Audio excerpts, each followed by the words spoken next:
Next time you meet me in Gate City, check out Soul Sisters. Wait. Oh, Cody Pope. I know Cody Pope. Our friend is Cody and we not having a good day. Musician.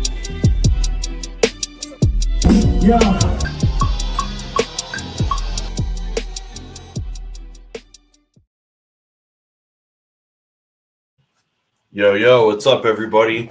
Thank you for coming back or tuning in for the first time to Cody Central. I'm your host, Cody Pope. We got another awesome one in store for tonight. Shout out to everybody that's jumping into the live stream. Shout out to Jen, our first comment for the night. Shout out to Jill. What's up? I see you, Jill. Thank you guys for coming in from YouTube. If you haven't already, please make sure you like, comment, subscribe. As always, it's going to be a fun one. It's always a different kind of night every time we do this. So appreciate you guys for being here. As always, starting off the episodes, let us know what city and state you're watching from. We like to see how far the audiences grow. And obviously that helps us with the algorithm and getting the engagement. Shout out to Megan who just jumped in here. Appreciate you, Megan. Got a lot of YouTube people on here right now. Looks like some people from Facebook too. Keith running to the store. All right, Keith, I'll see you soon. Love you too, buddy. Shout out my brother Ryan, the Hellhound Lifer. I see you out here, brother. Oh, we got somebody tuned in from New York City. That's awesome. Jill, thank you so much for tuning in from New York City. That's so cool. Appreciate you making time to be part of the show tonight. We got a special one on deck. I'm excited to interview the one and only Chef Paul Dube, as you probably saw in the thumbnail. He is a independent culinary artist and chef from Massachusetts. He's the proprietor of a brand called Dube's Wings, which in my opinion are some of the best chicken wings I've ever had. So we're going to talk about his come up. We're going to talk about the pop-up events he does and a lot more. As always, let's dive into some of our favorites for the week. First things first, I'm going to talk about my music of the week. We got another city shout out here. Shout out to my brother Ryan. I, as always, reside within Gate City. Preach, keep turning the key, brother. Gate City hip hop for life. So my music of the week goes to a group from Boston, Massachusetts called Still Gold. They just released a new song called Pennies. And my thoughts on it are basically that Still Gold will absolutely go down as one of the most memorable and unique music acts from New England. I truly feel they don't get enough respect or acknowledgement outside the Boston area. Over the years, their stage show has evolved into an intense, artistically prophetic, and hyper-aware amalgamation of hip-hop lyricism and social intrigue with electronic and rock influences that give them the sound bed to interweave more visceral and emotional lyrics and vocal deliveries. Pennies lures you in with beautiful rap sensibilities, great production, hard-hitting bars, relatable vocal content, but then you notice the warbly synth sounds that easily could have been pulled or used from some 70s rock song. Feels like the percussion layers increase as the song continues, really pulls your attention into these different crevices of the music. Throughout the whole track, the vocal delivery and the inflections are challenged and nuanced as to really make sure you don't slip off the track at any point. I ended up listening to this like multiple times today, so I can't suggest that enough. Shout out to Still Gold, who also had one of my favorite New England hip hop songs from 2024 as well. And we can talk more about that later if you haven't heard. So check that out. That is Still Gold Pennies. That just came out the other day, actually, and that's available on all streaming platforms. And speaking of music,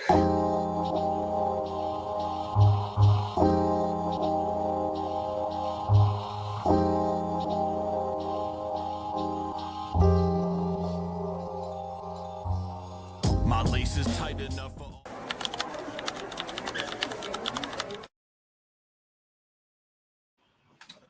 thank you guys for that. So that was music of the week. Shout out to Katie from New Hampshire. Katie from New Hampshire is here. Shout out to Katie. Appreciate you being tuned into the show as well. So for everybody that just jumped in, my music of the week was Pennies by Still Gold.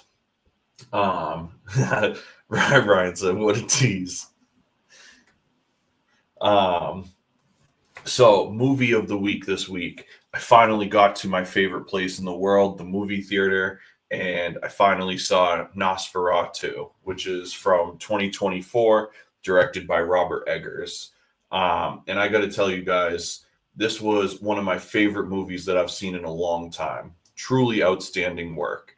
New Hampshire native Robert Eggers, known for The Witch, The Lighthouse, The Northman, and many more, took on the artistically bold challenge of reinterpreting the 1927 classic Nosferatu.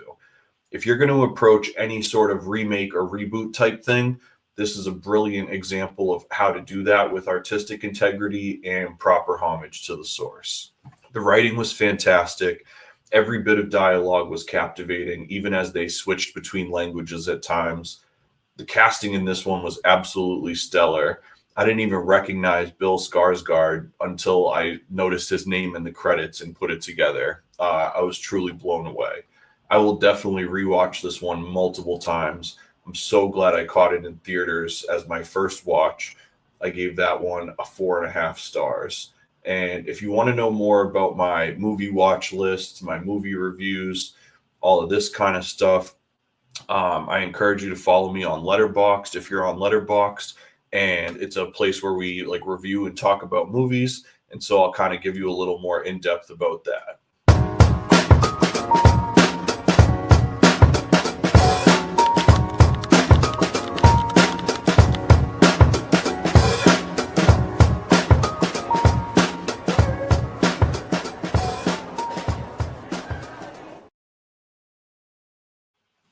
So yeah, make sure you follow me on Letterboxd.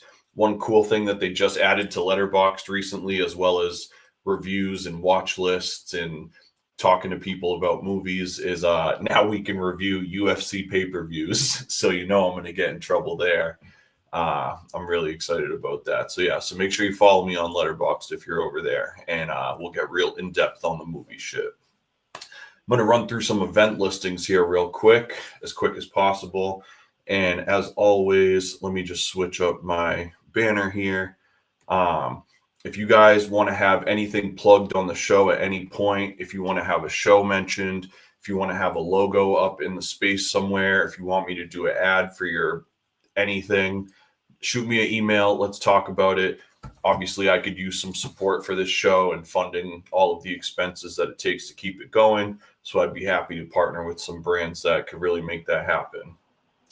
For now, let me run through some event listings. This Wednesday, February 5th, Cowboy Bebop the movie is going to be screening at select AMC theaters. So you can catch a theatrical screening of the feature film that came from the legendary anime Cowboy Bebop. Friday, February 7th, Still Gold, who was my artist of the day, they're going to be performing live at the Press Room in Portsmouth, New Hampshire. They're going to be performing alongside neo-soul sensation Tori Tori. That's at 7 p.m., 18 plus at the Press Room.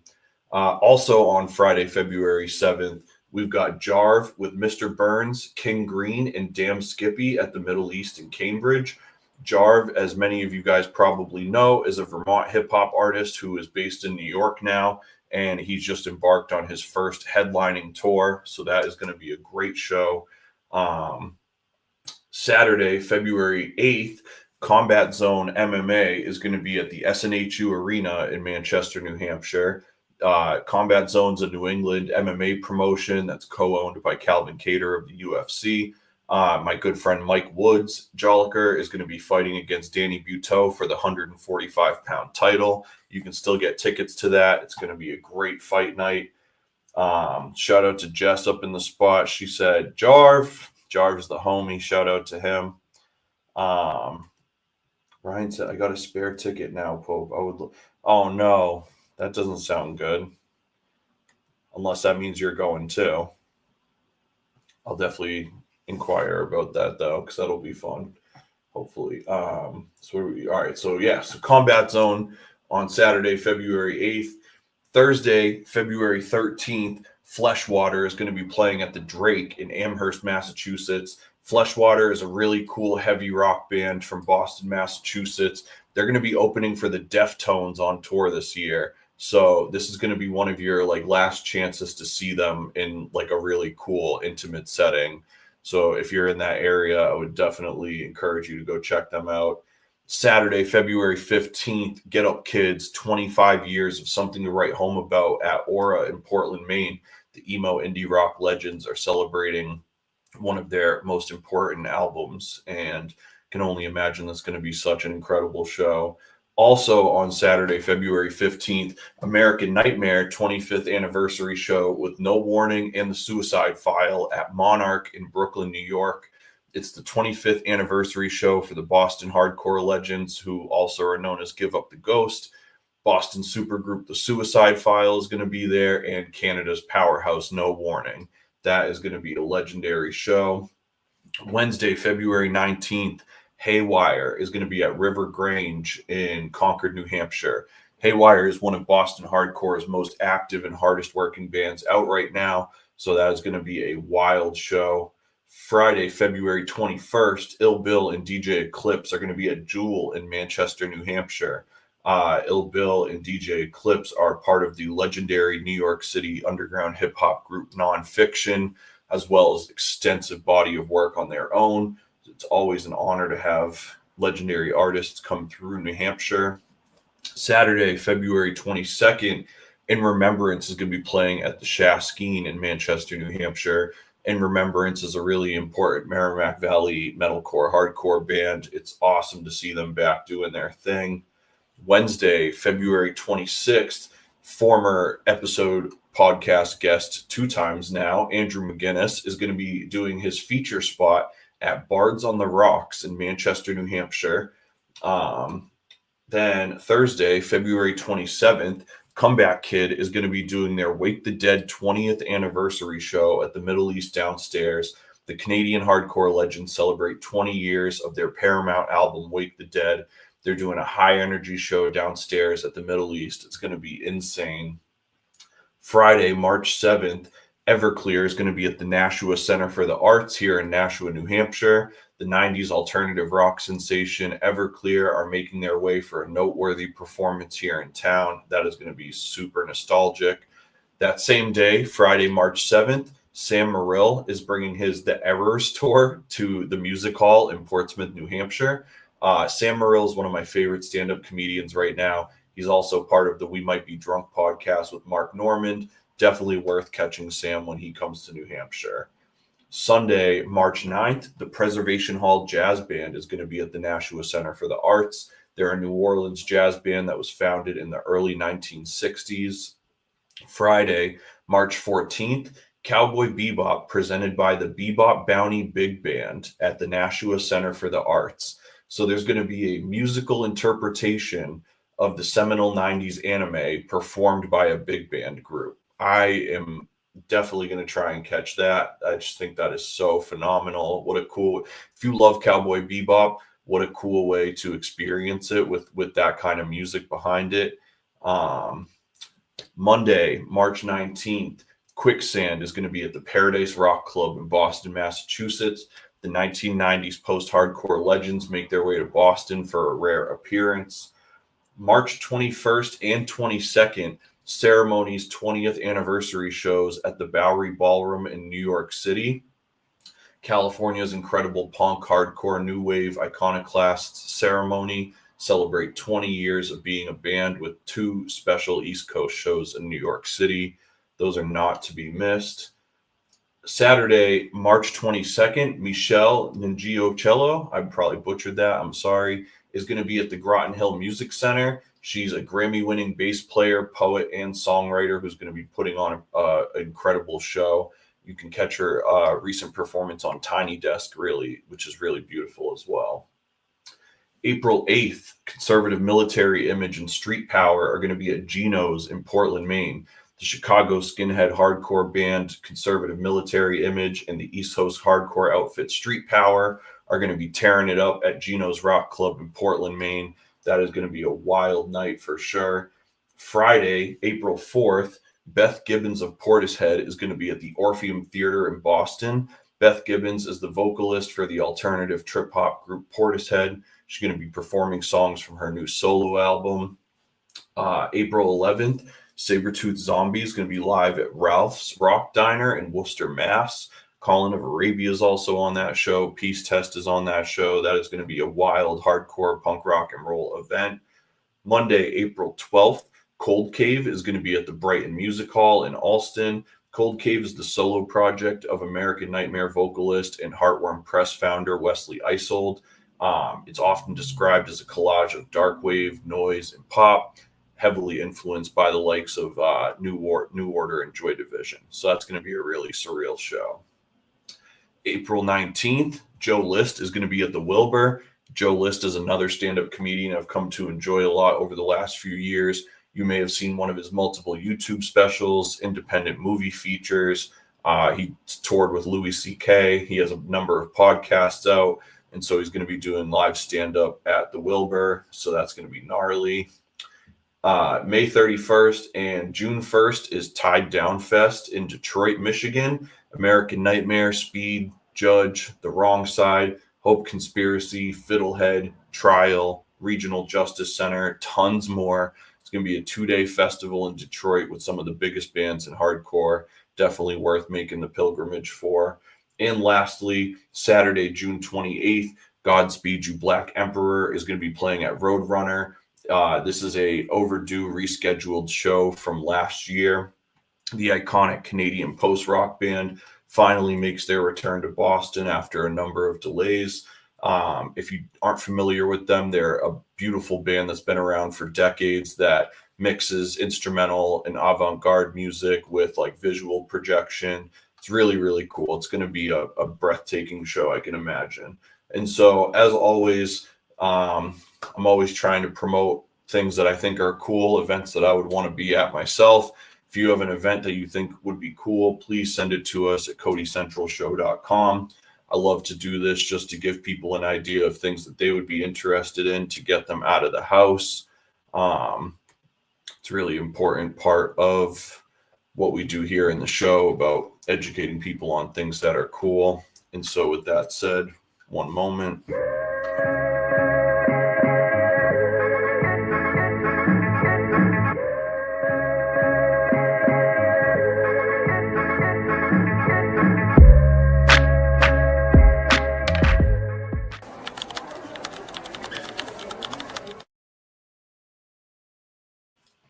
I'm super excited to bring my guest on board. I don't want to keep him waiting any longer. Shout out to my man Bill that jumped in here as well.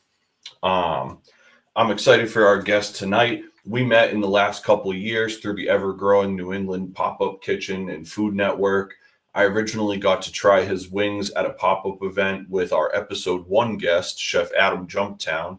Initially, I was at this event just to support Jump, but I saw the wings, I had to try them, and it was one of the best decisions I ever made. Every flavor just was jumping across my taste buds. The wings were really great wings too. Now I'm a Thai PB&J addict and also excited to have him as a great friend. Everyone, please drop some applause in the comments section and welcome tonight's guest, Chef Paul Dube. Hey, what's going on, man? Hey, what's going on, brother? How are you? Good, good. How's the audio so far? It's doing okay. You were cutting out a little bit, but I think you're here now. All right. We got some fans in the chat. I appreciate you. Thanks for having me on, man. I appreciate it. Thank you. Absolutely. So as always, first things first, the chat is open for Q&A for as long as we're live tonight. So if any of you guys have any questions for our guest tonight, drop them in the chat and we will share and answer our favorite ones. And with that said, thank you so much for making time to chat with me, Paul. I know you got a million things that you're juggling. I'm super grateful to ask you a few questions about you, your culinary hustle, your other interests and pursuits. First things first, I know that you're based in Massachusetts. Is that a born and raised type thing, or did you move there eventually from somewhere else? So I actually grew up in Somerville. I moved, I moved out of Somerville when I was probably 19. Okay. And I've been in Billerica for, my oldest was 23, so almost 24 years. Nice. Okay. Yeah. You have a very like Massachusetts spirit about you, so it doesn't surprise me, but I never want to assume. No, I appreciate it. Yeah, I've like I said, I lived in Somerville until I was about 19 or 20. One of my first jobs in the kitchen was actually at a wing place in Somerville. So, Damn, that's awesome. Well, I guess that kind of leads into my first question, which is when did you originally get into the cooking world, and was it at like for at home pleasure type thing, or did you just like dive into commercial kitchen work because of whatever the circumstances? so to be honest with you, I didn't cook anything at home. I was an only child growing up with my mom. I vividly remember almost burning my grandmother's kitchen down when I was like 11 because I was too stupid to realize that you couldn't put tinfoil in a microwave. Oh no. Yeah, wasn't paying attention in science class too much apparently, and I was trying to cook bacon in the microwave, and she didn't have any paper towels, and that was the only way I had known to cook bacon, and yeah, I saw the sparks like the Emperor from Star Wars, and I kind of freaked out, so I unplugged the thing, and I didn't talk about it for a couple of months. Luckily, she's downstairs playing bingo with the other old ladies. Oh my God, that's awesome. But no, I got like I said, my first job in the actual kitchen was it was this place in Davis Square called Wingworks. They've since been out of business, but it was just frying wings and making blue cheese and making chicken sandwiches. And unfortunately, he tried to dive into roast beef sandwiches, and that was a nightmare. It's a story for another time. But I left there and went into actual commercial kitchens and never really turned back. Damn, that's incredible. So I was doing a little bit of my investigative research, aka scrolling through Instagram and Facebook and the like. And your Instagram only goes back a few years, at least on like the Dube's Wings social media. So is that about the time that you started going independent and doing the pop-up events, or was it earlier than that? And how did you get involved in doing these like pop-up kitchens? So yeah, we'll fast forward through all the other boring stuff. And that's really what it is. It just kind of like led me to where I am. So we'll go back to say, I think it was 2022. I had a prior relationship just from podcasts and reaching out to sports radio and whatnot with Joe Murray from 98.5. And I'd reached out to him. He hadn't had his night gig at the time. He was still kind of filling a weekend. And I shot my shot and I said, hey, listen, I'd love to get my wings to you. I've been working on some different sauces and some different ideas, and I'd really want to just run it by you and see what you think. And he said, why don't you come the day after Thanksgiving? It's typically a little slower, and we can kind of let something like that, slide by. I said, oh, great. So I packed up, dude. I went heavy. I did like steak and cheese egg rolls. I did steak bomb egg rolls, and I went insane with the sauces.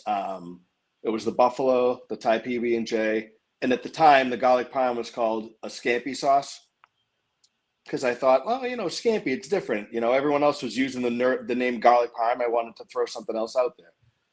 So I brought him some boneless ones, some bone-in ones, and Matt McCarthy ended up recording it and recording Joe's reaction. And I really wasn't planning for it. As if anyone had ever seen the video online, you can tell because I was nervous as hell. And I kind of laughed off the reaction and thanked him for the time. And that was it. It wasn't on air or anything like that. It was kind of in between breaks. And that was that. Matt McCarthy ended up putting the video on his social media. And I get a text from Joe Monday morning at like 7:30. And he's like, dude, you might want to listen to Toucher and Rich at the time at like 8:00. And I went, why? He said, I don't know. He goes, they did something with the audio. He goes, I don't know anything about it. And they took his reaction of my food and turned it into this 15-minute comedy bit. So it kind of ballooned from there. There was they actually put an article on 98.5's website about how much Joe loved food and linked the clip from Toucher and Rich. So that blew up. Damn. So then all of a sudden Joe reaches out to me and he says, hey, Sam Payanovich from Nesson saw the stuff and he wants to reach out. He wants to try your stuff. So I said, okay, great. So him and I connect. I did a little catering drop off at his house of just tenders. And I said, I see this guy online at the same time now. I've been following Pulling the Cork podcast. Good friends, guys I've kind of known for a couple of years. And I was listening to them and they started talking about this guy from Lowell, Jump. I said, Jump? Who the hell's Jump? No idea. And I hadn't really seen anything about him yet. And they were like, listen, you either love him or you don't. He's take it or leave it. That's who he is. And, some people love him, some people don't. But we support him. So I kind of started looking into him. And I said, I'm going to try to kill two birds with one stone. So I reached out and kind of made a connection. And I said, hey, I'm doing a drop, whatever day it was. He said, I'd love to just drop off some of these wings to you and have you try them. And he said, oh, I'd love to. He said, you don't mind dropping them off? I said, no, I'm already going to be out. I said, where do you live? And he told me the name of the street. And, he doesn't live there anymore, so I can say it. But, the guy, anyone knows Adam, it's hilarious. He lives on Weed Street. I mean, I don't know if he picked the street to live on and just found the house. But, I mean, it was karma. It's like the perfect match. Yeah, exactly. He took the Thai peanut butter and jelly tenders and did one of his reviews online, and away we went. He basically reached out for me after that and said, listen, we got to do a pop-up on Denali's truck because he was with Donnie at the time. And I think our first one was at Navigation in Lowell. Okay. Yeah. And then, like I said, it's kind of ballooned from there.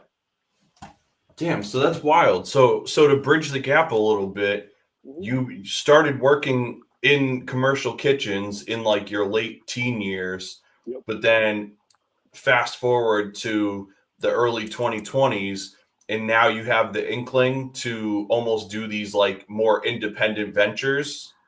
Well, so the time in between, I've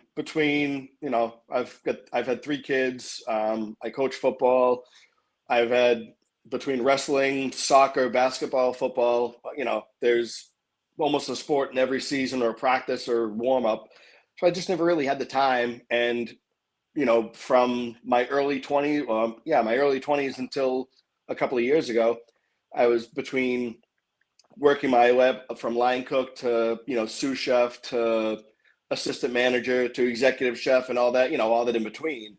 There just really wasn't time for me to really focus on much of anything else. I got into some corporate dining and assisted living and just freed up some of my time, stopped coaching football, and that kind of led me to be able to focus more on this. Man, that's cool. It's cool how that worked out because, while you're a newer business, you've gained an immense amount of credentials through all of the work that you did prior to that. So it really seems to add some credential and legitimacy to what you're doing now. It's the wings would have been bomb if you were just a guy who decided to start doing wings one day. But the fact that you have this background just really shows that you've probably tried and tested these different recipes over and over again. Oh yeah. So even the the scampi to the garlic parm, I mean, the original recipe was it was loose and it kind of just looked like a scampi. And while it tasted fantastic, it was one of those it was too much everywhere. And so I kind of had to go back to the drawing board and kind of tweak it, and it turned into a hit, thankfully. So there's one sauce that I don't think I've tried yet, which is the misguided barbecue. Yeah, can you tell us a little more about that? So again, thanks to pulling the cork, Misguided Spirits is actually a sponsor of theirs, and James is the founder and CEO. They're from, I want to say upstate New York, but it could be New York City. But they're local. It's all employee owned, and he actually just started doing not a crowdfund, but I forget what you call it, but basically you can buy into the company if you want. That's cool. Like a public offering kind of thing. Exactly. But what ended up happening was, as they were a sponsor, I was like, oh, let me give these guys a try, because I want to support the people that support, people that I know. And I tried their product and I loved it. And I said, I'd love to try to infuse some of your product into sauces. And so this is the first one that we're releasing. This is using their, it's got a long name. It's the Hinky Dink's Working Man's Whiskey. Okay. Some wild names, man. Wild names with it. It's like the Crooked Vodka. But look them up. It's misguidedspirits.com. They are sold in mass. But like I said, I've had ideas for all of the products, and this Misguided Barbecue is the first one. And so people are going to be able to get these at your next pop-up event. Is that right? Yes, sir. Yep. So at the event, I'll be doing the signature buffalo, the Thai peanut butter and jelly, the garlic parm, and the Misguided barbecue. Hell yeah. So if you guys want to check that out, follow this scroll below. The next pop-up event is going to be Sunday, February 9th from 12 p.m. to 6 p.m. You can pick up at Nabnasset Lake Country Club in Westford, Massachusetts. Make sure you follow Paul's IG, which is going to scroll by again. He'll put the whole menu on there, pricing and availability. I read something real quick that you said pre-orders are the best way to secure your order for the Super Bowl Sunday. So should they just DM your Dube's Wings account if they want to place a pre-order, or what is the best way to do that? So the thing with the pre-orders, it just kind of gives me a better idea of volume and timing. And what I'd hate for, someone in a rush to come in and want 100 pieces, and all of a sudden I've got 15 people for pickups that have already done a pre-order. Right. So I'd hate for them to have to wait. You know what I mean? So yeah. I'm not going to turn anybody away if they walk in and say, hey, I want to order wings. But it would just make everything easier and smoother. And I'm taking pickups at 15-minute intervals from 12 all the way to 6. They're very easy to reheat. Excuse me. Very easy to reheat. And like I said, if you want to do the pre-orders, like I said, you can DM me on Instagram. What else? If you're a friend of me on Facebook, you can also send that way. And if you're a friend of mine and you know me personally, you can just send me a text. Hell yeah. I'm telling you guys. And if you're, obviously we have viewers from all over the place. Shout out to Keith. Thank you. Keith said the thing you did at Zoe's was a blast. Thank you, man. I appreciate you coming out to that. That was really fun. That would be a cool place to do a pop-up with too. Would be Zoe's Roast Beef and Pizza in Nashua. It's a new spot. I don't know how familiar you are with Nashua, but they took over the spot where 7-Star Pizza was for a long time. And so they just moved in the past year. Okay. But they have one of the best roast beefs I've had in a long time. I've seen them on the beef page. I've seen them tagged in a couple. If I'm not mistaken, I think they're the ones with the giant mushroom cap. Yeah. Yeah. Yep. I've seen them. I haven't been up there, but I've seen them around. Yeah. But it's funny. Now I'm glad that somebody in the comments mentioned that, because that would be a cool place to see that happen. Hey, listen, I'm down for anything. I tend to stick with people I know and I'm comfortable with. You know what I mean? So I'm grateful to have this great relationship with Adam. We talk more often than I talk to most people in my life. But he's a great sounding board. He's a great friend, and he's someone that's really, really helped me get to where I am with this, because if I didn't have that access to the club, it'd be very difficult for me to make this happen. So between him, Javier up at School Street Foods, Joanne and Craig over at Gormley's and Lowell. They've all been great. So I've appreciated all the help. Dude, the Gormley's Cafe one was really cool. I Yeah, I I brought my old really lady to that appreciated you one. coming up for that. That was really cool, man. That the whole place was just like a cool atmosphere. The staff that worked there was awesome. It was funny, dude. My girl was like, dude, we should come here and hang out. Like, it was just a really cool spot. But that's what's so cool about these things. That's why I wanted to like get you on here and talk about this stuff, because I really think that these events are so cool. I think for Jump, I've been to a few more because he was doing shit at the country club. But I mean, between the two of you guys, I think I've gone to at least like 6 or 7 pop-ups, and it's always you meet new people. Sometimes you'll sit there and eat and try different things. Sometimes if you're like close to home, you'll just get a bunch of shit and take it home and have like a movie night or something like that. But it's always like a different experience every time.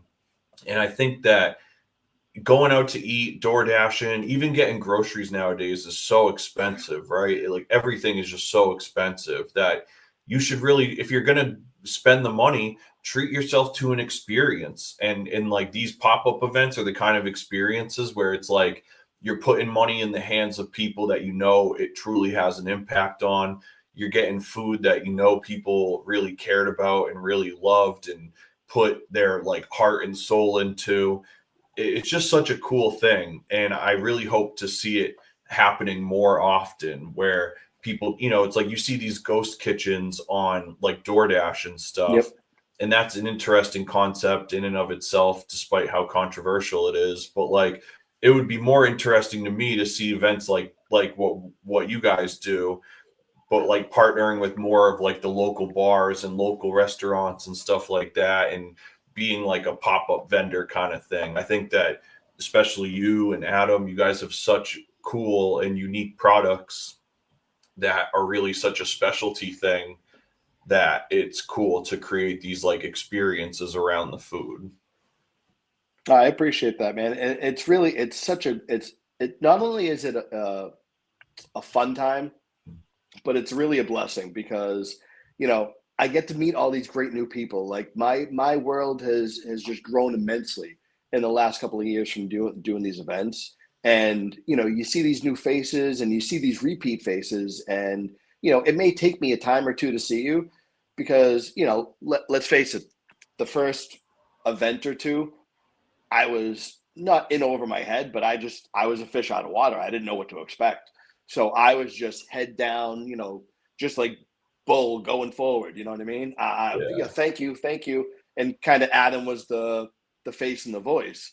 And then finally I kind of got into the groove where I could realize like, okay, this is how we can do it. And so just after trial and error, it got to a fact where I could interact with the people more and kind of, oh yeah, no, I remember you from last time. Hey, thanks for coming by. But all the feedback, man, that's the stuff that drives me to want to do it more and to come up with some more wild ideas and some more sauces that kind of make people go, wait, what? And then they try it and go, oh my God. Because that was the thing with that Thai peanut butter and jelly is if you haven't had it and you tell somebody, I guarantee you the first look you're going to get is, what? Yeah, for real. And then you just say, listen, as long as you're not allergic to peanuts, just try it. And then they try it and they go, oh, and listen, if you're a peanut butter fan, you're going to love it. If you're not, then you may not be a fan, but it's still a really good sauce. So yeah. I've got more ideas like that coming down the pike, but without giving too much away. Well, that's fair. It's gonna be hard to top that one, man. That Thai PB&J is a game changer, dude. Like,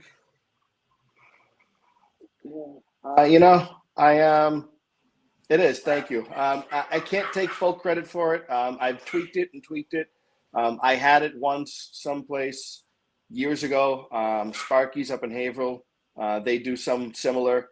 I think they use a different jelly and their peanut sauce is a little different, but that's where I got the original idea, just as a fan years ago. And I said, if I ever tried to make my own sauces, I would try to attack that one, and that was kind of the one I was aiming for. Man, and how crazy that you like took it up even further.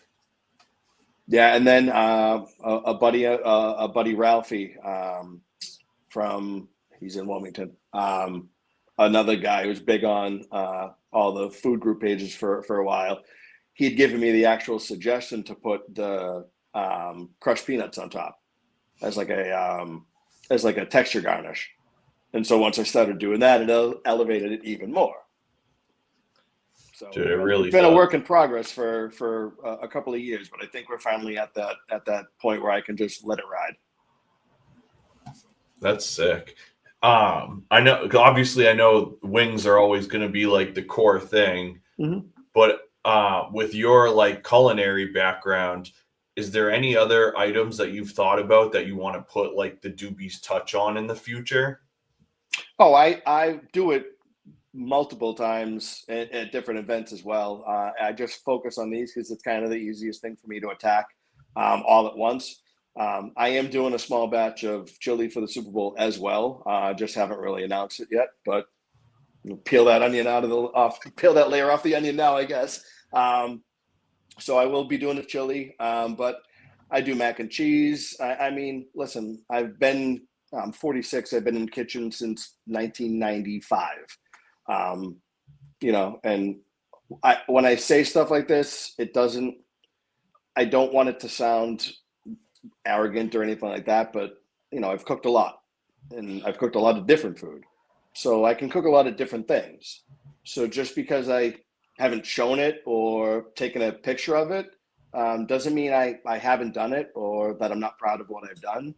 I know some people in the past have questioned skills just because I pop my wings out, but I've got years and years of catering experience, of restaurant experience, of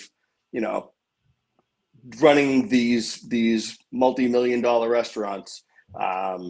So I mean, it's all, like I said, it's all built to what I am today, but it's not. You're right. It's not just wings. If you wanted me to cook you an Italian feast, I could do that.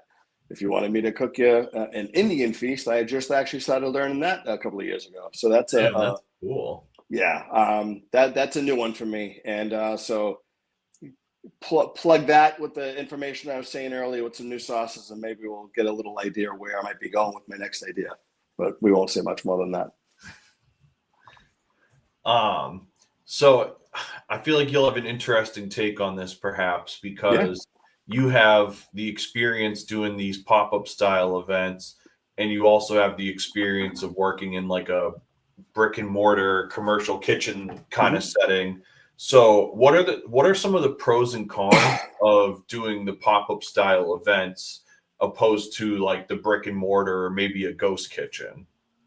So, well, I only speak for me in my situation, right? Now, like I said before, I've got 3 kids, range from 16 to 23, 2 dogs and a bunch of responsibilities. I have a full-time job as well. So for me, the pop-ups are ideal because I can control the narrative. I can control when I do them. I can control where I do them. I can control when I do them. I can control how often I do them. So while I love that people are big fans of Dube's Wings, I have a full-time job that I'm committed to, and it's a job that I hope to retire at. And this is a fantastic second income. And if it ever becomes to a point where it could become a brick and mortar, it would never be something I could be able to do on my own because of those commitments, because of those responsibilities.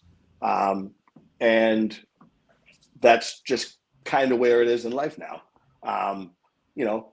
10 years ago, I would have said, oh yeah, brick and mortar is where I want to go. Like I said, things happen in life and you kind of readjust your priorities. And if it were ever to happen to do a brick and mortar, it would have to be with somebody that I trusted, that I could be able to, kind of back off and show how everything is done and still have my hands in there, but I couldn't commit to being in there full time, that kind of thing. Yeah. So for me, it's all about just being able to control how hectic my life is. Because, for a very long time, if you ask my wife and kids, they'll say that, I didn't miss a lot, but I felt like I did. Whether it was a sporting event or a practice or whatever it was, you work nights, you work weekends, you work late shifts. It's tough to try to balance all that. So now that I have the opportunity to not have to work those nights and weekends, my youngest is a wrestler. So I do everything I can to be at every meet he's in. My middle one is a senior and he played soccer. This past season was his last season. I made sure to move heaven and earth to make sure I didn't miss any game that I could, because there's not many more of those that are going to be left. So I wanted to make sure that I had that time. So I wouldn't commit to a full-time business or anything like that if it meant taking time away from the family. So that makes sense. That's super honorable, and it gives you allows you to retain all your creative integrity as well for how and when you want to do stuff. So I mean, I can totally respect that. I think that's important to understand what your goals and what your boundaries are simultaneously. That actually kind of leads into my next question too. So I wanted to ask you, what are your 2025 goals, and is Dube's Wings something where you have like a 5-year plan in mind, or do you just kind of have goals that you're setting, and then when you hit those goals, you continue to push the bar? Because you've seemed to take this thing pretty far in just a few short years, despite doing it on the side. So I just wondered what your ultimate end goal was for it, with all of the other stuff that you have juggling too. that's a great question. I'll start with the 2025 goals. Well, first off, successful Super Bowl. I would love to surpass my case count from last year, which I think it was 10. So I'd love to surpass that. So that's my number one goal right now, because it's the primary one. From there, I'd really just like to expand the pop-ups. Being a kid that grew up in Somerville, I'd love to get in an area down that area, just so people don't have to drive all the way up here. I get people that still live down in that area and they always give me crap. And they're like, "Oh, why you're always in Antarctica?" And buddy always says, "Oh, Bill Rick is up in Canada. What are you talking about? I need a passport to get up there." Oh my God. Like, guys, it's not that bad. I know it's Billerica with trees, but I mean, what is it, 37 minutes? Come on. I mean, with traffic, it could be a pain, but I get it. So that's one of my goals. I'd like to have something, not necessarily maybe in the city per se, but something in, like a Medford, Malden kind of area. My next goal after that is to the New Hampshire Wing Fest. I tried it last year. I was invited, and I guess I came in second. The way the voting was, it was kind of odd, but I literally had zero representation of anybody there. I walked into the place after tickets had already been sold and sold out. And so as I was announcing it, people were like, "Well, how can I show up?" And I was like, you can't. It was like, prep for next year, I guess, because they had kind of called me after it was already in works. And so they had a cap. And so I went in there blind. No one knew who I was, with, myself, my wife, and another friend. And, we beat out Dave's Hot Chicken. We beat out a bunch of other guys. And my goal this year is to go in there and mop the floor with everybody that shows up. I love that. I don't like losing. When is New Hampshire Wing Fest usually? Is it like the same time every year? It's typically like end of June. I don't know if they have a date set yet, but I do know they have an Instagram page. It's just New Hampshire NH Wing Fest, and they'll post updates once they get everything kind of set up. I love that. That's really cool. I think that's a cool goal, because if you start winning more like prestigious recognition like that, that's only going to help you, you know, just make decisions on how you do the pop-up events and stuff like Exactly. that. I'd love to get a wing fest in Massachusetts somehow. So I'm not sure how I could go about getting the ball rolling with that, but that's something that I think would be an absolute hit in this area. That would be sick. And then just going forward, I mean, I don't want to say 5-year plan, but I guess end game is, I mean, there's a few different ways that we could go. Like I said, if it ever got to a brick and mortar place, you know, I would love to, you know, find somebody that I could kind of trust and go in with and be able to kind of pull back and still do my own thing. But, you know, time will tell with that. There's also, you know, hey, can I bottle sauce? Can I just start doing sauces? And, you know, that's not a bad idea either, but that is a whole nother ball of wax that you need to get into, because then you have to make sure that there's, you know, certain things in play. So there's a few different avenues we can go. But for now, like I said, I'm just kind of focused on 2025 and seeing what that brings. That's awesome, man. The sauce thing got me like, whoo, getting bottled Dube sauces. Whoo, man, that would be so cool. Well, I know Jump has the sauces when he does Wing Wednesdays. So, you know, I'll give him, I know he's going to be transitioning, I believe he told me, to the Buffalo. And I know he had a little bit of the Thai peanut butter and jelly last time because I dropped some off. But then my buffalo sauce will be featured in a new sandwich at School Street Foods in Linfield. That's awesome. Yeah. So Javier, absolute genius. He came up with an idea and asked me if he could use the sauce, and I said absolutely.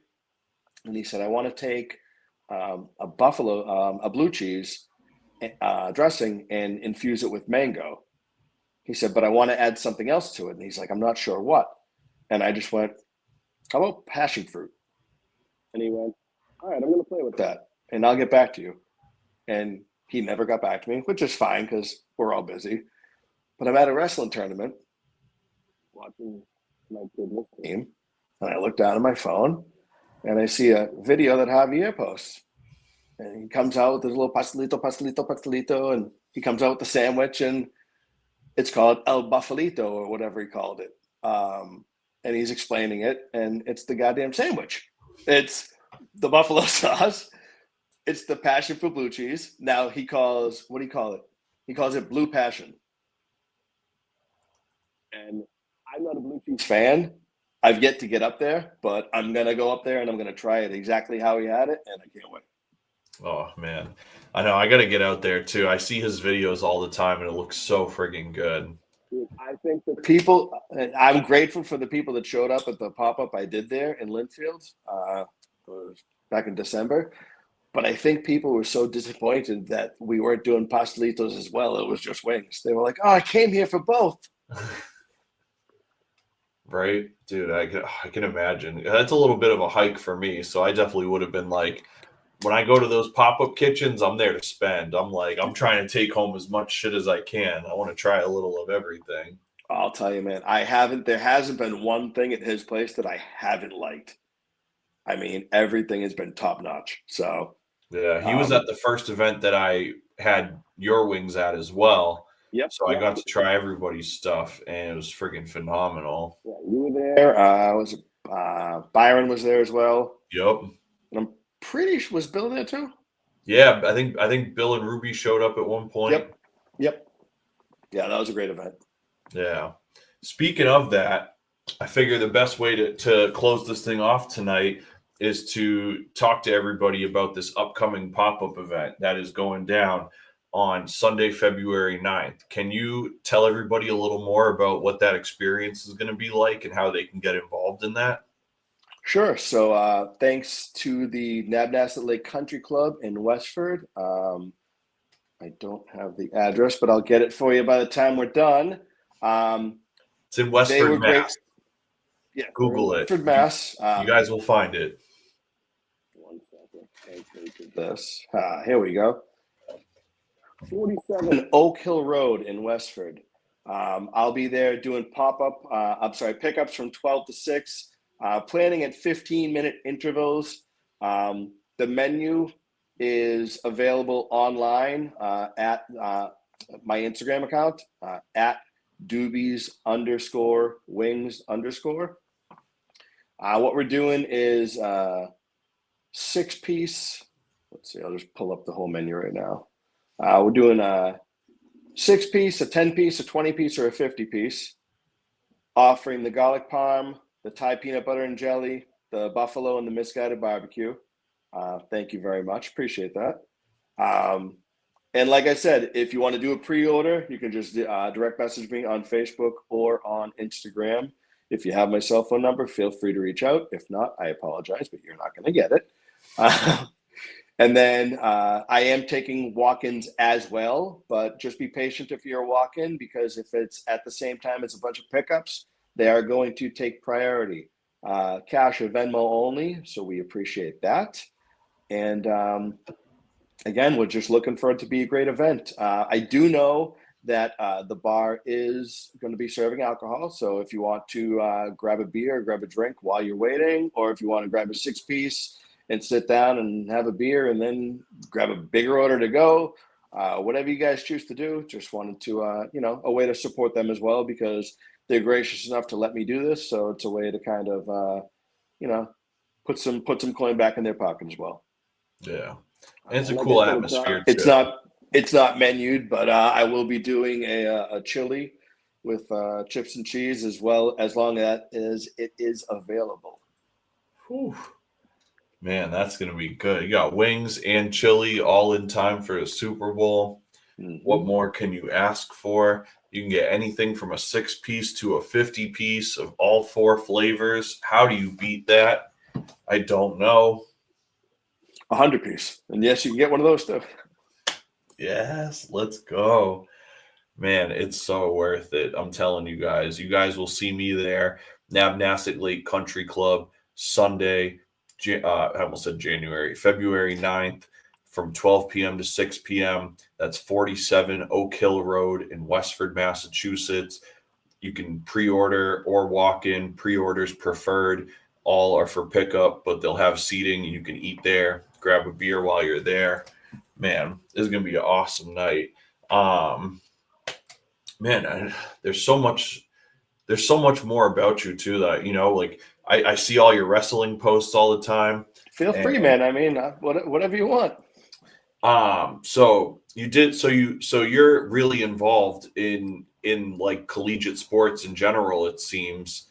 Was athletics a big part of your life, or did you pick that up more when your kids got involved in that? Yeah, so no. I was the chubby kid that played sports. Never really great at them, just played them. I played basketball and baseball growing up. I really wanted to play football, but my single mom was too afraid to sign the papers for me. So I never played, but I was always a fan. And I actually I wrestled and played track in high school. And when I say track, it was more of shot put and discus, because that's what the big boys did. And that was really that for me when it came to sports. Did a little bit of like martial arts after high school, but that was really that. Then once I became a dad, I kind of went into dad mode. And my oldest, when he was younger, he wanted to start playing football, so I got him into football. And I was just dad. I just I brought him to practice and dropped him off, and I never coached or anything like that. And then he was in school, and the gym teacher had said to him, hey, we do this inter-school wrestling tournament if you're interested. Like, we teach you how to do it, and then we put you up against the other school. So I was like, oh. It's like, my dad wrestled in high school. He's like, I'll try it. And I had never even known that kids wrestled. Wrestling was new to me in high school. I didn't start it till junior year, and it wasn't even a sport. Like, we weren't a full team until my senior year. So it wasn't like I was exposed to it growing up or anything.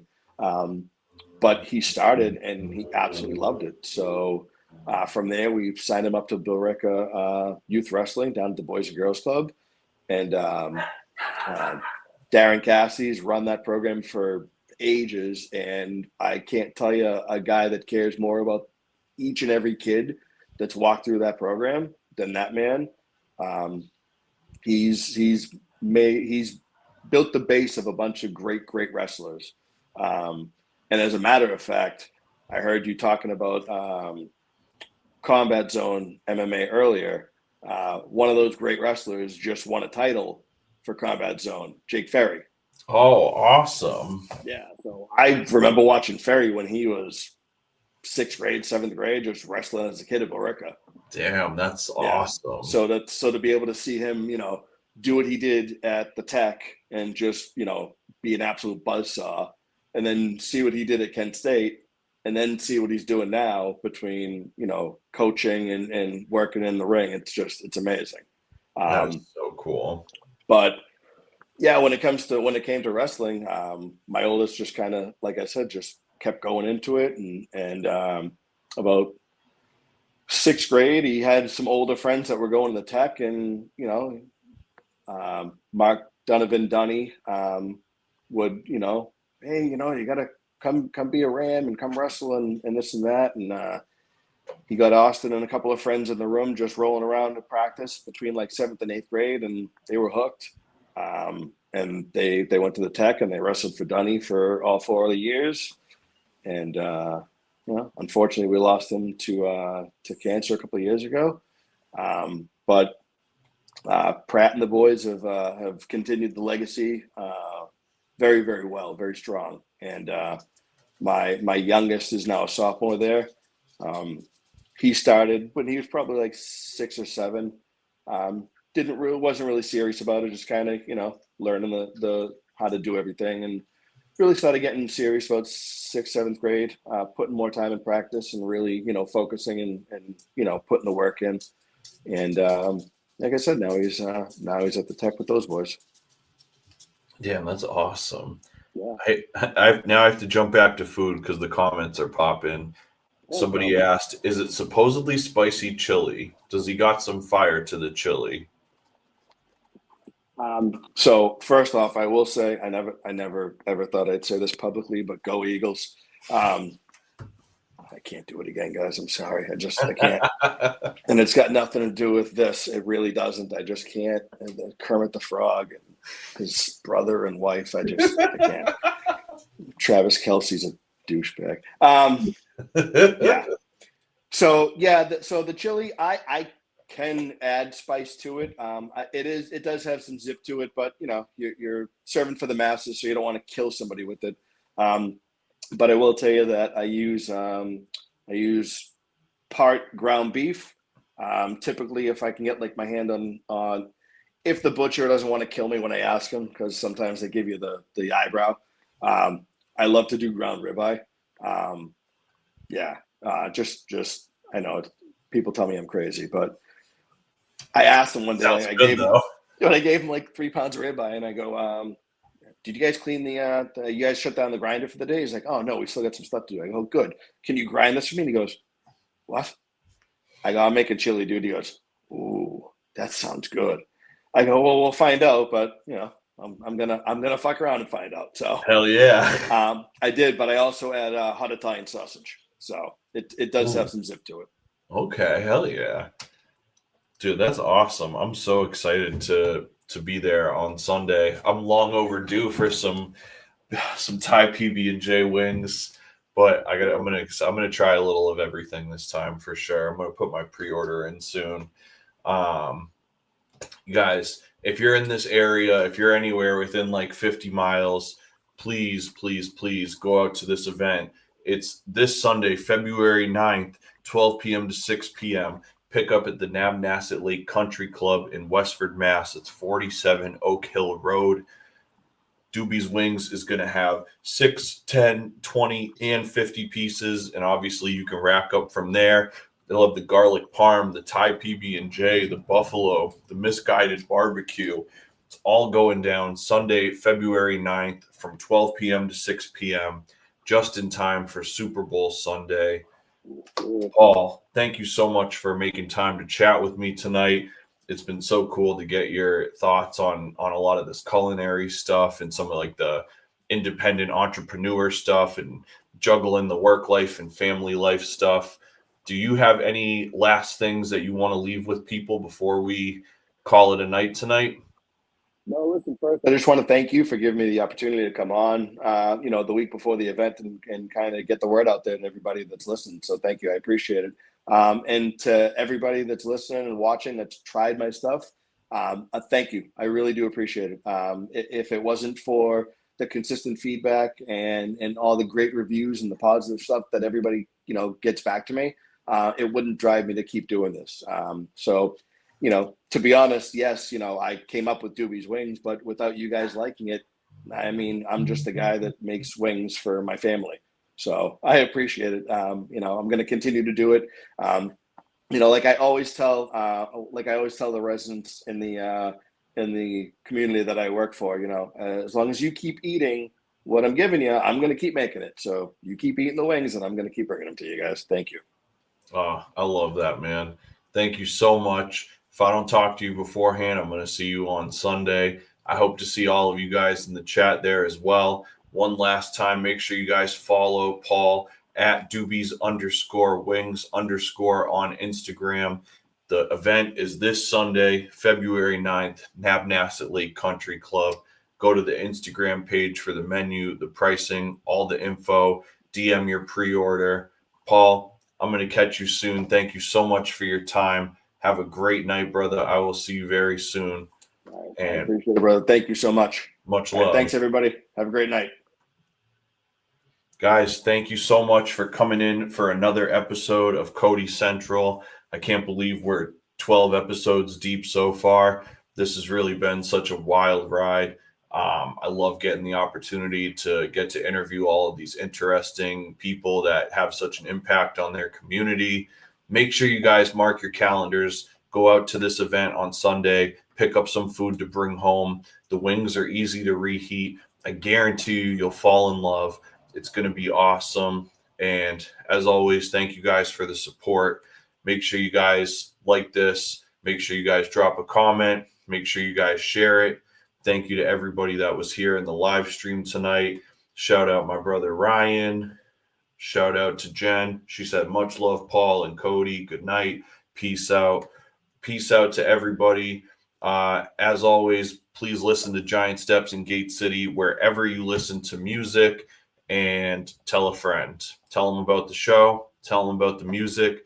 hellhoundpublishing.com. Cody Central every Monday at 8 p.m. Thank you guys for the support. Cody here. Thank you so much for tuning in to another episode of Cody Central. If you'd like to support the show and help me keep this thing afloat, please check out some of the options below. Thank you so much for supporting, and as always, subscribe, like, and comment. Okay.